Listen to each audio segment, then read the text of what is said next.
바이든이 우크라이나를 방문했다고 합니다. 갑자기 갔대요. 네, 바이든이 현지 시간 20일 우크라이나를 깜짝 방문했습니다. 사전 예고 없이 갔는데요. 폴란드까지 전용기로 이동한 뒤 기차를 타고 국경을 건너 키이우까지 10시간가량 육로로 이동했습니다. 바이든은 젤렌스키를 만나 추가적인 군사 지원 계획을 전달했습니다. 백악관에 따르면 이날 바이든은 5억 달러, 우리 돈으로 약 6,500억 규모의 군사 원조 계획을 제시했고 이번 주 내로는 대러 추가 제재를 하겠다는 입장도 밝혔습니다. 한가해요? 미국 대통령이?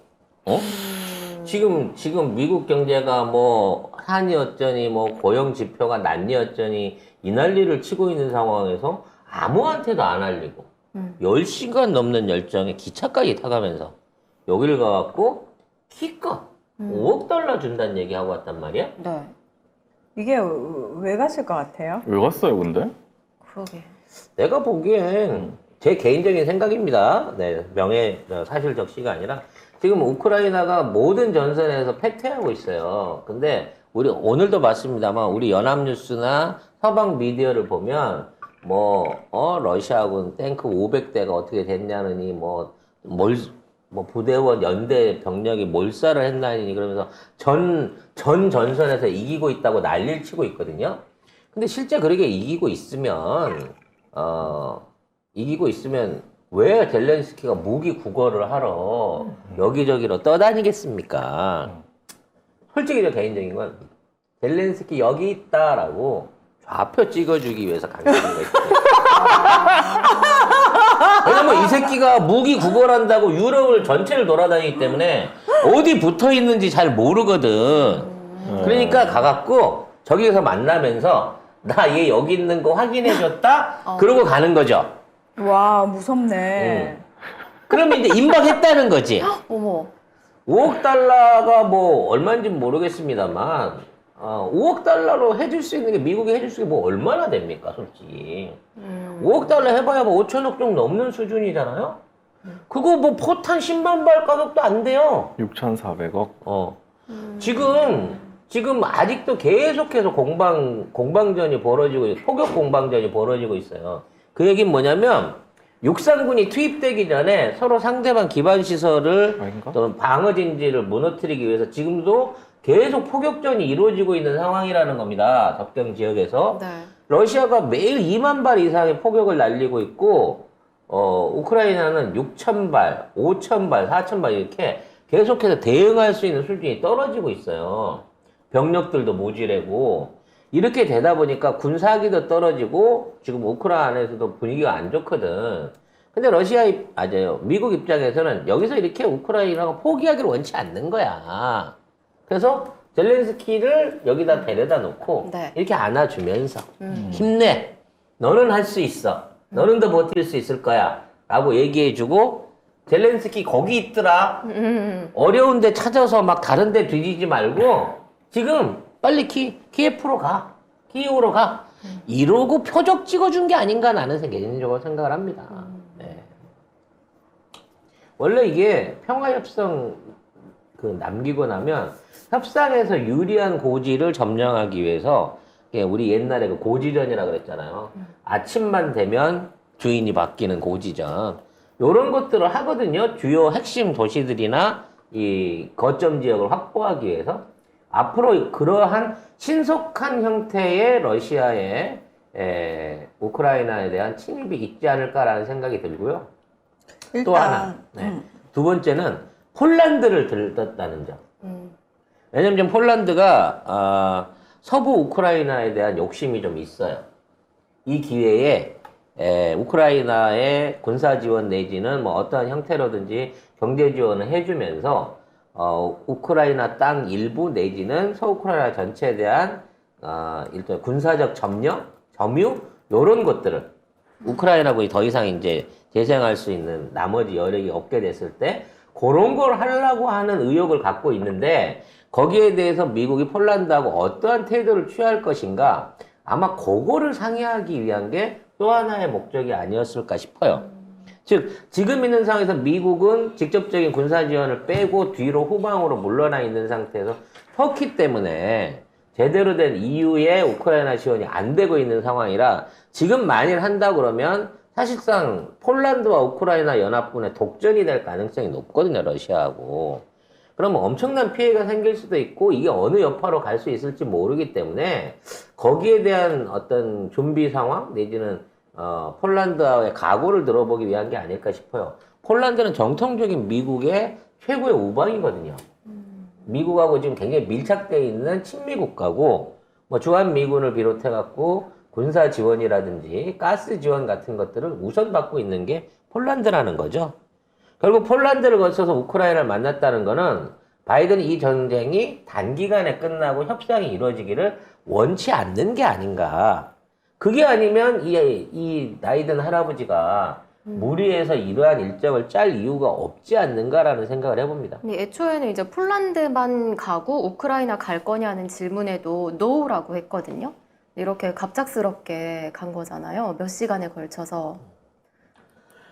결국은 이제 그 미국 F-35는 도저히 못 주고 F-16은 없어서 못 주고 재고가 없어서 못 주고 국내에 있는 FA-50이 이 폴란드로 대거 넘어가가지고 전투에 투입되지 않느냐라는 뭐 얘기가 있습니다만 우리 입장에서야 뭐 20년치 수주를 한꺼번에 했네 어쩌네 이런 얘기 듣는 것도 나쁜 건 아니겠습니다만 산업적인 면에서 자칫 러시아 그 돈은 받아보지도 못하는 계약 때문에 러시아하고의 외교 관계에 손상을 입거나 우리 안보에 대한 손상을 입지 않을까라는 걱정도 좀 해보기는 합니다. 문화가 좀 보태주실 얘기가 있을까요? 저는 송 작가님하고 약간 관점이 다른데요. 지금 폴란드까지 가서 폴란드에서 10시간 기차를 타고 키이우로 들어갔다고 하잖아요. 이거를 러시아가 몰라서 내버려둔 게 아니거든요. 가기 전에 미리 이제 물밑에서 바이든 키이우 들어갈 거야 라고 몇 시간 하긴 전에 그렇겠네. 오폭하면 안 되니까. 얘기를 해줬거든요.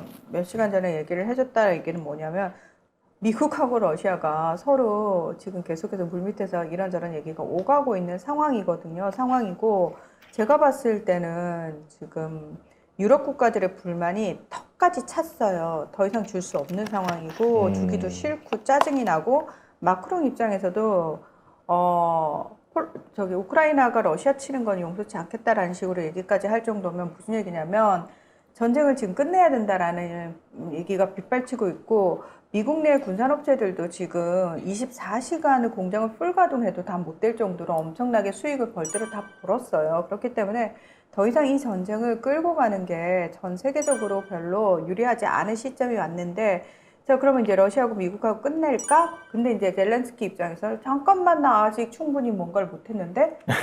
라는 식으로 그래서 바이든이 제가 봤을 때는 협박하러 간 거다? 네, 그러니까 아니죠. 달래는 모양새를 했겠죠. 젤렌스키한테 오케이 미국 대통령이 우크라이나 수도에 갔다라는 것 자체가 엄청난 상징성이 있는 거잖아요. 이건 무슨 얘기냐면 젤렌스키한테 그 힘을 실어준다라는 걸 그러니까 젤렌스키가 원하는 게 그거잖아요. 전쟁이 끝나더라도 어떤 형태로 끝나더라도 젤렌스키는 타격이 없어야 돼요. 살려줘. 자기 욕심에 정치적으로 계속 권력을 잡아야 되고 계속 이어가야 된단 말이에요. 그거 보장해줘. 그거 너 내 편이라는 거 동네 만방에 얘기해줘. 세상 만방에. 나 바이든이 안전을 보장해줘 뭐 이런 건가? 그러니까 바이든이 거기 가는 것만큼 확실한 게 없는 거거든요. 그러니까 지금 권력 싸움이 엄청나게 벌어지고 있어요. 우크라이나 내부에서 계속해서. 거기에 젤렌스키가 봤지? 나 바이든하고 껴안고 사진 찍었다? 이거예요. 이걸 보여줬고 바이든 입장에서는 이 새끼 끝까지 귀찮게 하네? 끝내자. 됐지? 이런 분위기라는 거예요. 그리고 지금 푸틴 대통령이 21일 날 이제 연설을 앞두고 있어요. 국민 연설을 할 예정인데 거기서 무슨 얘기가 나올 거냐 이런 얘기가 굉장히 많은 그 날짜 맞춰서 쳐들어갈 것 같은데? 근데 그 얘기가 나왔을 때 사실 동시에 나온 얘기가 뭐냐면 푸틴은 마음만 먹으면 언제든 이 전쟁을 끝낼 수 있다. 푸틴이 마음을 먹으면 전쟁을 끝낼 수가 있어. 왜? 푸틴은 내부에서 어떤 권력 견제를 안 받아요. 푸틴의 권력은 아직까지 너무 공고하기 때문에 내가 이만큼을 따먹었어 라고 선언하고 끝내도 푸틴은 와 영웅이 되는 거예요. 내부에서. 외부에서도 러시아까지 건드리는 걸 원하지 않을 정도로 이 사람들도 푸틴을 인정을 해주고 있는 거거든요. 근데 이제 젤렌스키가 그럼 나는 뭐가 돼? 나는 일방적으로 영토 빼앗기고 전쟁한 나쁜 대통령 되는 거 아니야? 나 권력 빼앗기는 거 아니야? 나를 보장해줘야지. 라는 식으로 얘기를 했을 가능성이 있다는 그럼 거죠. 문하나 얘기하고 내 얘기의 차이는 나는 더 저질러라고 갔다. 문하나는 고마해라. 끝내긴 고마하는데 달래기. 어떻게 해주면 끝낼래? 요거 하러 갔다의 차이인 거죠. 요건 이제 러시아가 적극적으로 전쟁 공세를 펼치는 이제 키예프 진입을 하는지 안 하는지 보면 알 수 있겠지만 일단 푸틴이 무슨 얘기를 하는지 대국민 연설 내용을 오늘 저녁 때 봐야 아마 돼요. 하겠죠. 그 봐야 얘기를 돼요. 들으면 알 수 있을 것 같습니다. 근데 이렇게 뭔데 10시간을 왔다는 건 이건희가 살아있을 때 이재용이라고 합시다. 살아있게 이재용이가 어느 날 먼 친척이 있는 네. 저기 해남까지 차를 몰고 직접 10시간을 거쳐서 간 거야. 세배를 받으러. 그래서 기쁜 마음으로 세배를 했는데 봉투에 10,000원만 넣어준 거거든 이게. 중요한 건 내가 10,000원만 넣어준 건 의미가 없어요. 밖에서 봤을 때 이미 젤렌스키는 바이든이 밀어주고 있다. 있다는 거지. 왔다는 게 의미가 있다. 그거 자체가 젤렌스키한테는 봤지 나 바이든이랑 사진 찍은 거 봤지. 근데 걔는 1억짜리 수표가 들어있을 줄 알았는데 여기까지 먼 데까지 와주신 재벌 할아버지가 생각보다. 1,000원짜리 한 장 넣어주고 그냥 갔다. 자, 이렇게 되면 만약에 여기서 이제 젤렌스키가 너무한 거 아니에요? 라는 식으로 만약에 문제 제기를 하잖아요. 네. 그럼 아웃이야? 그렇죠. 바이든 입장에서 이 새끼가 기어오르 야, 내가 2,500억 원까지 얘기해줬고 너랑 껴안고 사진도 찍었는데 이 새끼 쳐 돌았네. 바이든 얘기는 그거네. 고마해라. 많이 먹었다 아이가. 뭐 요거네요. 당연하죠.